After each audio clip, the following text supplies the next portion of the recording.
학교 영어 담당하고 있는 영어과 원장 김준현이라고 합니다. 반갑습니다.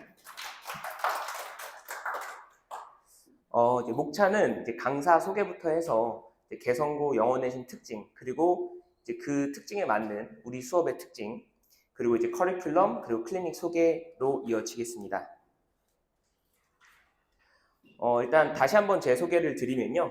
저는 이제 김준현이라는 영어 강사고요. 이제 수성구에서 사실 어머님들이 다들 한 번씩은 들어보셨을 만한 그런 이제 메이저 학원에서 고등부 전임으로 쭉 근무를 했고요.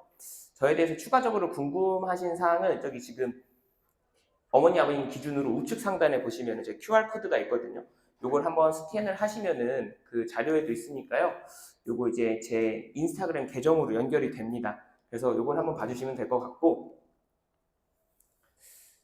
제가 조금 제 양력이나 이제 프로필 소개만으로는 어머님들께 좀 신뢰를 쌓기가 어려울 것 같다라고 생각을 했어요. 왜냐면은 사실 그 전 사진만 봐도 저랑 좀 다르게 생겼고, 그리고 뭐 사실은 이제 수성구에 상당히 베테랑 강사분들이 많으시잖아요. 근데 이제 너 되게 어떻게 보면은 어려 보이는 건 아니고 아직 젊어 보이는데 네가 무슨 영어과 원장이냐 이렇게 생각하실 수도 있을 것 같아가지고 제가 조금 세 가지를 먼저 말씀드리고 시작을 하겠습니다. 일단 첫 번째는요, 3에서 20입니다. 뭐냐면요, 저는 작년에 이제 개성고를 델타 학원에서 오픈을 할 때, 필요 조건이 3명만 있으면 시작을 하겠다라고 했습니다. 그랬더니 실제로 딱 3명만 왔어요. 제가 이제 마케팅을 잘 못한 탓도 있겠죠. 사실 이제 개성고는 제가 22년부터 했었는데, 3명은 사실 처음이었거든요. 3명은 처음이었습니다. 그래서 이거를 해야 되나 말아야 되나 라는 고민도 좀 됐어요. 왜냐면 솔직히 말씀드려서 강사 입장에서는 그 시간 하나 여는 게 되게 효율성이랑 관련이 있거든요. 근데 그럼에도 불구하고 이제 학생들에게 약속한 것도 있고 제가 개강 조건을 3명으로 하기로 했으니 열겠습니다 하고 진행을 했거든요. 근데 시험을 칠 때마다 아이들이 계속해서 증가를 해가지고 작년 기말고사가 끝나고서는 20명의 친구들이 현재 지금 개성고 예비 고등학교 2학년 학생들이죠. 저랑 함께 하고 있고, 오늘도 이제 연락을 받은 게 선생님 그 개성고 예비 고인데 내신 수업 자리가 있냐라고 해서 제가 대기 등록을 먼저 하셔라. 그래야지 제가 나중에 TO라도 생기면 말씀을 드릴 수 있다. 이렇게 얘기를 드렸거든요. 그래서 이제 학생 수로는 그렇고, 두 번째는 20에서 70점입니다. 이게 뭐냐면 제가 이제 학생들이 이렇게 모으다 보면은 이제 어머님들 그런 생각 좀 하세요. 좀 상위권 학생들 위주로만 잘 해주는 거 아니냐. 약간 이런 걱정을 좀 하시거든요. 근데 저는 물론 제가 만들어낸 상위권 케이스도 여럿 있지만 되게 자신 있게 이야기하는 게, 지금도 저한테 수업 듣고 있는 친구인데 그 친구 점수가 처음에 1학기 중간고사 때 20점이었어요. 20점이었는데 최종적으로 이번 기말고사 때는 70점대까지 올랐습니다. 물론 제가 이제 어머님들께 말씀드릴 부분은 다른 학원들에서도 이런 비슷한 마케팅을 진행을 합니다. 그래서 50점에서 70점으로 올랐어요, 40점에서 70점으로 올랐어요, 이런 얘기를 많이 하는데 사실 기말고사가 다른 시험보다 좀 쉬운 경향이 있었습니다. 이번에 기말고사가 조금 객관식이 쉬웠어요. 그래가지고 상당히 인플레이션이 있기 때문에 그런 게 가능했음에도 불구하고 저는 처음부터 끝까지 얘가 20점대에서 70점까지 올랐다는 것은 분명히 이 아이의 실력이 상승이 되었다라고 말씀을 드릴 수 있을 것 같아요. 그리고 마지막은 1에서 1입니다. 이게 무슨 말씀이냐면 저는 22년부터 개성고를 맡을 때마다 계속해서 1등급을 배출했습니다. 그렇다고 제가 아이들을 받을 때 제 수업은요 이 정도 레벨은 돼야 들을 수 있어요 라고 컷을 자른 것도 아닙니다. 저는 학교별 내신반을 받을 때는요 그 학교 학생이면 들을 수 있어요. 물론 이런 경우도 있긴 합니다. 다른 학교 학생인데 부교재가 같은데 들을 수 있을까요? 이런 식으로 질문을 하면 저는 그거는 안 된다고 딱 잘라서 얘기해요. 왜냐면 교재가 같고 설령 시험 범위가 같더라도 출제자가 다르기 때문에 이건 완전히 다른 게임이거든요. 그래서 그런 경우를 제외하고는 저는 22년부터 계속해서 1등급을 만들고 있고, 작년에도 제가 1학기 중간고사부터 기말고사까지 모든 시험을 제가 다 책임지고 수업 자료부터 강의까지 다 완벽하게 해냈습니다. 근데 이제 수성구에서도 사실은 저는 이제 개성고에 좀 애정이 있기 때문에 저는 매번 시험 기간에도 개성고를 직접 방문할 정도로 아이들한테 자료를 전달하기 위해서 그 개성고등학교를 좀 방문을 해요. 상당히 여기서 멀거든요. 그래서 저는 사실 내가 개성고에 대한 애정이 제일 크다라고 생각을 했는데 요새는 다른 학원들에서도 개성고는 주요 학교입니다. 뭐 타 학교가 아닙니다. 그러니까 이런 식으로 광고를 많이 하시더라고요. 근데 이제 저는 그러면 이제 조금 생각이 드는 게 뭐냐면은 정말 주요 학교로 하고 싶다고 한다면 한 명의 강사가 전문성 있게 쭉 스트레이트로 수업을 진행해야 되는 게 아닌가라는 생각이 좀 듭니다. 자, 그러면 이제 제 소개 및 이제 어머님들께 어필하기 위한 부분을 좀 지났고요. 영어 내신 특징에 대해서 좀 말씀을 드리려고 해요. 이게 제일 큰 특징입니다. 제가 포인트 1에 배치를 했는데요. 수성구에 있는 다른 학교들 같은 경우는 특정 지문을 암기해서 작성하는 문제가 정말 많아요. 그러니까 어순배열이죠. 쉽게 얘기하면. 조금 더 어렵게 얘기하면 어순배열에서 조건을 더 추가하는 형식으로 문제를 구성합니다. 왜냐면 그게 공정하거든요. 채점이 굉장히 용이합니다. 그런데 개성고는 암기해서 적는 문제가 없어요. 통암기를 요구하지 않습니다. 그래서 만약에 개성고등학교 전문학원이라고 해서 갔는데 아이한테 어떤 지문에 대한 통암기를 요구하고 어떤 특정 문장을 네가 외워서 쓸 수 있게 요구한다면 정말 잘못된 방향으로 가고 있는 거예요. 개성고는 그런 걸 요구하지 않습니다. 개성고는 뭘 요구하냐면 생각해서 서술형을 작성하게끔 요구합니다. 그래서 저는 이걸 에세이형이라고 얘기하거든요. 어머님들 다들 아시겠지만 올해부터는 2022 개정교육과정의 시작이잖아요. 그래서 아이들의 등급 체계도 5등급으로 바뀝니다. 다들 알고 계시죠? 근데 혹시 영어 과목 한해서 어떤 부분이 바뀐다라고 들은 거 있으신 분 계신가요? 사실 이건 교육업계의 종사자이거나 아니면은 현직 교사분들이 아니면 잘 모르는 건데 2022 개정교육과정의 핵심이 5등급 체제로 바뀌는 것도 있지만 객관식에서 서술형 비중을 조금 더 높이고 서술형 중에서도 어순배열과 같은 피상적인 서술형 말고 아이들이 정말 자신의 그런 생각을 표현할 수 있는 그런 것들에 대한 평가 방식을 강화하자는 게 주요 골자입니다. 근데 그래서 다른 수성구에 있는 만약에 다른 학교들이라면 사실 올해 되게 긴장을 엄청 바짝 해야 돼요. 왜냐면은 기존의 서술형 평가 방식이 이번 개정교육과정과 맞지 않거든요. 그래서 분명히 뭐 이제 얼리버드나 이런 걸 하면서 기존 학습 방식에 대해서 엄청 철저하게 공부한 친구도 있을 텐데 아마 깜짝 놀라는 학교들이 여럿 있을 겁니다. 이거 제가 예언을 할게요. 중간고사 끝나고 한번 보시면은 다들 깜짝 놀랐다고 얘기할 겁니다. 그런데 개성고는 원래 그렇게 평가를 해왔어요. 개성고는 지금 교육과정에서 원하는 그 니즈를 잘 맞추고 있었어요. 그렇기 때문에 이 평가 방식에 대해서 그 학교에서 스스로 자부심을 가지고 있고 이것에 대해서 아마 추세가 크게 변하지 않을 거라고 생각을 합니다. 조건을 한번 잘 보시면요, 어머님들. 주어진 글을 바탕으로 주어진 조언 내용을 모두 포함하여 70단어 이상이라고 했어요. 보통은요, 그 학교에서 서술은 영작시키면요, 짧으면 12단어, 길면은 20단어 내외예요. 근데 70단어라고 하게 되면요, 짧은 문장으로 최소 5개, 긴 문장으로 3개에서 4개 정도를 써야 한다는 거예요, 본인이. 그러니까 3개에서 4개로 쓴다고 한다면은 어떤 처음에 도입부 머리빨부터 시작해서 서론, 본론, 결론의 형식을 갖춰야 한다는 뜻이거든요. 근데 이거를 만약에 지금까지 그냥 어순배열, 조건 영작 이런 것에만 익숙해진 아이들이 학교 시험 가서 딱 맞닥뜨리면요 손도 못 댑니다. 자기가 생각하는 건 있어요. 이 지문을 알기 때문에 한국어로 얘기를 해요. 근데 연습을 안 하고 들어가면은 아예 못 적고 그냥 빵점 맞는 경우가 많이 있습니다. 두 번째로는요. 지극히 낮은 전체 평균에도 불구하고 지극히 높은 1등급 컷입니다. 제가 일부러 이제 보통 이제 정부 분포표라고 하게 되면은 이제 봉우리가 하나가 있고 이제 양옆으로 쭉 떨어지는 형태잖아요. 근데 일부러 제가 묘사하기 위해서 제가 GPT한테 그려달라고 했습니다. 이렇게 봉우리가 2개인 형태로 그리고 이제 좌측편의 봉우리를 좀 낮게 그려달라 해서 제가 만든 그래프거든요. 이제 표현을 시각적으로 하려고 한 건데 개성고등학교는 평균이 이런 식으로 잡혀 있습니다. 그러니까 전체적인 평균은 중간보다 조금 아래에 잡혀요. 50점에서 40점 이쯤에 잡힙니다. 근데 1등급 이상의 학생들은요, 컷이 상당히 높아요. 그래서 뭐 보통 이제 93점, 94점 이렇게 끊기거든요. 그러니까 이게 무슨 말씀을 드리는 거냐면은 서술형 장벽이 너무 높아서 사실은 이 왼쪽 편과 오른쪽 편 아이들은 다른 세상에 있다라고 보이는데 이 오른쪽 편에 있는 아이들조차도 서술형을 자기가 잘 쓴다라고 해서 방심할 수가 없어요. 왜냐면 객관식에서 한 문제, 두 문제 틀리는 게 엄청 크리티컬합니다. 왜냐면 이제 1등급 받아야 되잖아요. 그러니까 근데 이제 또 제가 이제 들은 첩보에 의하면 이번에 개성고등학교 입결이 상당히 많이 높아졌다라고 얘기하더라고요. 물론 이제 뭐 작년, 재작년에도 전략적으로 선택하시는 분들이 많이 계셨어요. 근데 이제 5등급 체제로 변화한다니까 조금 더 무게중심이 많이 간 것 같아요. 그래가지고 제가 예상하건대 개성고는 원래 스펙트럼이 굉장히 큰 학교였습니다. 넓은 학교였습니다. 잘하는 친구들 정말 잘하고요.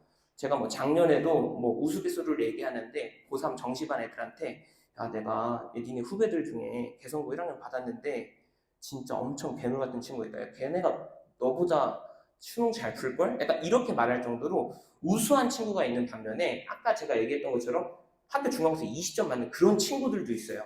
그러니까 스펙트럼이 엄청 넓죠. 그래서 아마도 이번에도 비슷한 양상을 보일 것이고 상위권은 굉장히 치열하게 객관식 실수조차도 준비를 철저히 대비해야 할 것이다. 세 번째입니다. 이거는 이제 제가 일부러 이제 사진만 붙여드리고 어머님들께 설명을 드리려고 하는 건데요. 사실은 뭐 저는 벤치마킹이 뭐 나쁘지 않다고 생각을 합니다. 벤치마킹을 하면 이제 사실은 좋은 점을 따라 하게 되면 다 같이 상향 평준화 되는 거잖아요. 그래서 혹시나 뭐 제 블로그를 보신 분들도 계시겠지만 제 블로그가 상당히 이제 상위 노출이 자주 되면서 다른 학원들의 그 블로그 마케팅의 주된 표적이 됩니다. 그래서 제가 깜짝 놀랄 정도로 와 이거 내가 쓴 거를 거의 그대로 갖다 썼네. 약간 이럴 정도로 똑같이 쓰는 학원들도 있는데 이거는 다른 학원 다 찍지 못하고 있는 부분이에요.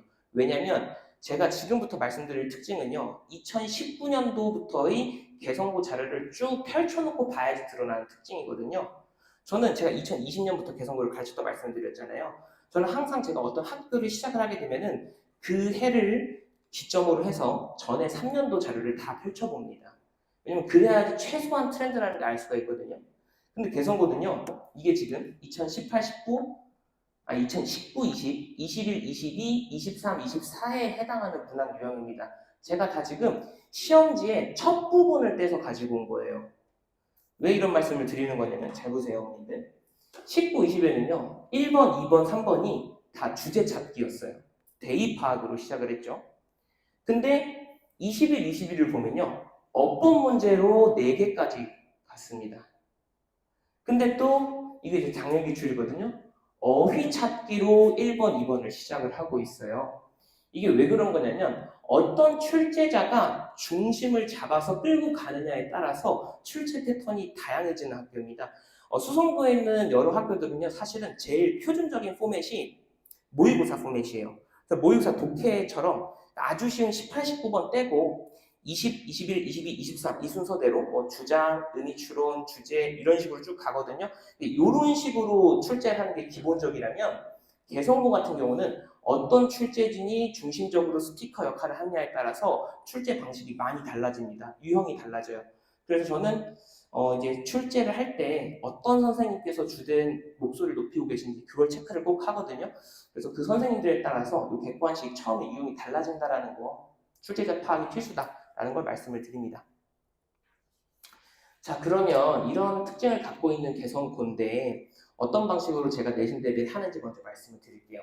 일단 제일 큰 관문이죠. 서술형입니다. 그래서 저는요. 서술형 테스트를 제가 직접 다 만들어서 아이들에게 익숙해지도록 만듭니다. 이거는요. 실제 시험지가 아니에요. 제가 만든 거예요. 개성고 유형을 본따서 아이들에게 지금 있죠. 주어진 조언 내용을 모두 포함하여 70단어 이상의 영어로 적절한 조언을 작성하시오. 이런 식으로 저는 학교에서 이런 방식으로 출제를 하니까 너희들은 이것에 대해서 연습을 해야 돼. 라고 해서 매주 서술형 테스트를 칩니다. 물론 되게 번거롭고 품이 많이 드는 행위입니다. 그리고 사실은 적중이 안 될 수도 있어요. 왜냐면 어떤 지문을 가지고 만드는지도 달라지고 그리고 지문에서 어떤 포인트를 짚느냐도 달라지기 때문이에요. 그런데 중요한 건 뭐냐면 아이들이 아웃풋을 할 수 있는 능력이 생겨야 돼요. 설령 적중이 안 되더라도 내가 뭔가를 쓰는 연습을 계속 하다 보면 아이들은 자기 스스로 뭔가를 쓰기 시작을 해요. 그러면 이제 점수가 못 쓰는 아이랑 쓰는 아이는 완전히 달라지는 거거든요. 그래서 그 부분을 노려서 되게 열심히 문제를 창작을 하고 있고, 아이들도 실제로 좀 이따 제가 후기를 보여드리겠지만 이 부분에 대한 만족도가 상당히 높습니다. 그리고 두 번째는요, 압도적인 적중률 자랑하는 동형 모의고사입니다. 이 동형 모의고사란 컨텐츠는요, 사실 시중에 있는 학원들 다 동형 모의고사, 실전 모의고사라는 이름을 쓰는데요. 저는 동형이라고 하려면 같을 동자잖아요. 똑같아야 한다라고 생각해요. 물론 적중률이 100%일 수는 없습니다. 그러면 제가 학교 선생님이랑 부당한 커넥션이 있는 거겠죠. 근데 그런 거는 아니고 문제의 그 문항 순서부터 배점, 그리고 서술형의 유형 1, 2, 3, 4번까지, 그리고 겉표지까지 이런 것들까지 완벽히 똑같이 만들어서 아이가 시험을 칠 때 내가 한 번은 시험을 쳐봤다는 느낌으로 들어갈 수 있게. 근데 이것을 최소 3회 만듭니다. 근데 이거 만드는데 학교 선생님들은 출제자가 주로 개성군 4분이 들어가시거든요. 동시에 4분의 선생님 들어가시는데 그분들은 4분이서 거의 한 달을 만드세요. 근데 저는 이거를 혼자서 만듭니다. 그럼 3인분 만들려면 진짜 목숨이 깎인다라고 얘기하거든요, 아이들한테. 야, 내가 수명을 깎아서 만든 자료야. 다른 아이한테 주면 안 돼. 학교에서 풀다가 뺏기면 안 돼. 이렇게 얘기를 하거든요. 물론 학교 선생님이 보셔도 어쩔 수 없어요. 왜냐하면 저는 이 동형 모의고사 자료를 2주 전부터 주거든요, 아이들한테. 그럼 2주 전이라는 건 뭔 뜻이냐면 학교에선 이미 시험지를 공납한 이후라는 뜻이에요. 그렇기 때문에 보셔도 뭐 고칠 수는 없지만 제가 동형 모의고사를 만들고 보시면은 왼쪽 편이 이제 제 기준에 지금 왼쪽 편이 실제 학교에서 출제됐던 빈칸 문제입니다. 그리고 오른쪽이 제가 만들었던 동형 모의고사 빈칸 문제예요. 보시면은 글씨가 조금 작아서 안 보실 수도 있는데 지금 빈칸 앞에 because 있는 거 보이시죠? 그렇죠? 그리고 빈칸 뒤에 for more than이라는 표현이 있는 거 보실 겁니다. 똑같이 똑같은 부분을 그대로 적중해서 만들었습니다. 근데 이게 왜 중요하냐면 아까도 말씀드렸죠.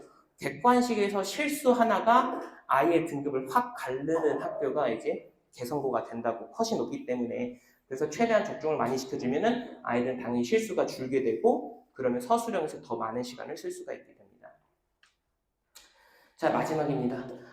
저는 이제 그 매번 학교에 간다고 말씀을 드렸잖아요. 왜 그러는 거냐면 물론 제가 개성고를 좋아합니다. 개성고는요 가보셨겠지만 캠퍼스가 진짜 예뻐요. 저는 웬만한 뭐 거의 대학교 캠퍼스 같이 생겼다라고 생각을 하면서 가는데 이 사실 이유가 뭐냐면 개성고가 다른 학교들보다 시험을 조금 반박자 일찍 칩니다. 반박자 일찍 쳐서 이게 제가 이 케이스 서머리라는 자료를 만들게 되면 이걸 보통은 아이들한테 그 주중에 준단 말이죠. 시험 치기 한 10일에서 12일 전에 줘요. 근데 개성고는요 제 수업이 다 주말에 깔려 있거든요. 왜냐면 아이들이 주말에밖에 못 나오니까요. 물론 평일에 나오는 친구들도 있지만 그래서 주말을 기다렸다가 아이들한테 주게 되면 그 효과가 좀 떨어져요. 그래서 제가 평일에 직접 찾아갑니다. 근데 이거 찾아가는 이유가 뭐냐면 이게 실제로 이번에 1등급 받은 친구가 이야기한 건데 동형 모의고사 제가 아까 말씀드렸던 거죠. 실전관과 익히는 데 굉장히 도움이 되었고 케이스 서머리를 이용해서 시험 전날 순서와 삽입 유형을 다 외웠는데 이게 도움이 많이 되는 것 같습니다. 왜냐면 제가 아까 빈칸도 적중을 했지만 순서 삽입 문항 같은 것도 그대로 적중을 시키거든요. 그러니까 아이들 입장에서는 제가 꼼꼼하게 만든 손필기 자료 이름이 케이스 서머리입니다. 요거를 보게 되면은 시험에서 객관식 부담이 확 주는 거예요. 그러니까 사실 선수는 더 집중을 할 수가 있겠죠. 자, 그래서 제가 이렇게 개성고 특징이랑 제 내신 대비 수업 특징 말씀을 드리면은 어머님들이 꼭 그런 말씀을 하세요. 내신에 대해서 되게 애정이 있으시고 열심히 준비하시는 거 알겠는데 모의고사는 방치가 되는 건가요? 이렇게 질문을 하시거든요. 그래서 제가 전체적인 시기별 커리큘럼 좀 말씀을 드릴게요. 지금은 고교 입학 전 단계입니다. 그래서 사실은 제가 얼리버드반을 지금은 2월 15일 이후부터는 제가 담당하는 학교는 얼리버드 반이 다 있습니다. 그런데 개성고는 발표를 일찍 했잖아요. 발표를 일찍 했고 사실은 서술형 그 스킬이라는 게 빨리 하면 할수록 더 좋은 거거든요. 그래서 얼리버드반보다 더 먼저 선행 4시간을 지금 하고 있습니다. 그래서 지금 하고 있고 근데 이제 두 번째로 이제 오픈하는 반이 이제 2월 15일 이후에 오픈하게 되고요. 그 반은 4주 동안 개성고등학교 서술형 문제랑 기출문제에 대한 학습이 이루어지고요. 그리고 이제 3월 15일 이후부터는 그때부터는 7주간 이제 5월 첫째 주에 중간고사를 치거든요. 그래서 제가 지금 높은 확률로 예상했을 때는요, 개선고는 다른 학교처럼 4일씩 안 칩니다. 3일씩 치는 경우가 많아요. 근데 이번에 5월 5일, 6일이 월요일, 화요일이 휴무일이잖아요. 석가탄신일 때문에. 그쵸? 대체휴무일이라서 7, 8, 9에 칠 확률이 굉장히 높습니다. 7, 8, 9에 친다고 하면은 그 전 주말까지 해서 7번이 나오거든요. 그래서 7번의 기간 동안 내신 대비 수업 100%로 진행을 하고요. 그럼 그게 끝나고 나서 중간이라는 기말 사이에 전 딱 2주 텀을 둡니다. 한 달씩 안 가요. 2주만 합니다. 2주만 딱 실전 모의고사 훈련을 한 다음에 바로 다시 기말고사로 넘어갑니다. 7주를. 왜 이렇게 중간에 있는 모의고사 시간이 짧냐면 지금 중요한 건 사실은 모의고사 중요하죠. 근데 내신이 중요하지 않습니까? 내신이 지금 5등급 책에서 2등급 받거나 혹여나 3등급 받으면 그냥 제가 진짜 걱정되는 게 뭐냐면 아이들의 의지가 꺾일 것 같아요. 그러면 그 친구들은 그냥 바로 정시런을 할 수도 있거든요. 그렇기 때문에 저는 일단은 내신에 집중해주는 게 좋다라고 생각을 하고 모의고사는 여름방학, 겨울방학 때 집중적으로 합니다. 여름방학, 겨울방학 때는요. 이제 반을 Superior, Intermediate, Advanceds로 3개 반으로 나눠서 수준별로 진행 중이고 지금 예비고 이들도 이렇게 수업을 듣고 있습니다. 그리고 당연히 3학년 때 이제 2학년 때 잘가 졸업하고 하는 게 아니라 3학년 때 수능까지도 제가 끝까지 책임져서 아이들이 수능 수업을 들을 수 있게 하고요. 논스톱으로 3학년 때는 11월 수능까지 논스톱으로 시즌제 수업으로 진행이 됩니다. 시즌별로 제가 강조하는 파트들이 있고요. 저 그거를 듣는다라고 보시면 될 것 같습니다. 자, 여기까지 말씀을 드리면 이제 알겠어. 커리큘럼도 알고 컨텐츠도 알겠는데 그럼 주 1회 3시간으로 가능한 거야? 약간 이렇게 물어보시는 분들 계시거든요. 사실 개성고 같은 경우는 학교의 구조상 그렇게 할 수밖에 없음에도 불구하고 어머님들이 주 1회로 불안해 하시는 분들이 계세요. 이제 그런 분들은 클리닉을 사용을 하시면 되는데요. 클리닉이 뭐 저희가 추가로 과금을 하거나 그런 시스템은 아닙니다. 제가 아이들이 추가로 공부하고 싶은 친구들을 위해서 평일, 수, 목, 금 오후 8시부터 10시에 2시간씩 그리고 토요일, 일요일 오후 5시부터 7시까지 2시간씩 제가 일부러 강의를 깔 수 있는데도 강의를 깔지 않고 아이들한테 질문을 받고 그리고 이제 아이들한테 추가적인 문제를 제공할 수 있는 시간으로 비워둔 시간이에요. 근데 이제 제가 하다 보면은 아이들이 엄청 몰리는 시간대가 있거든요.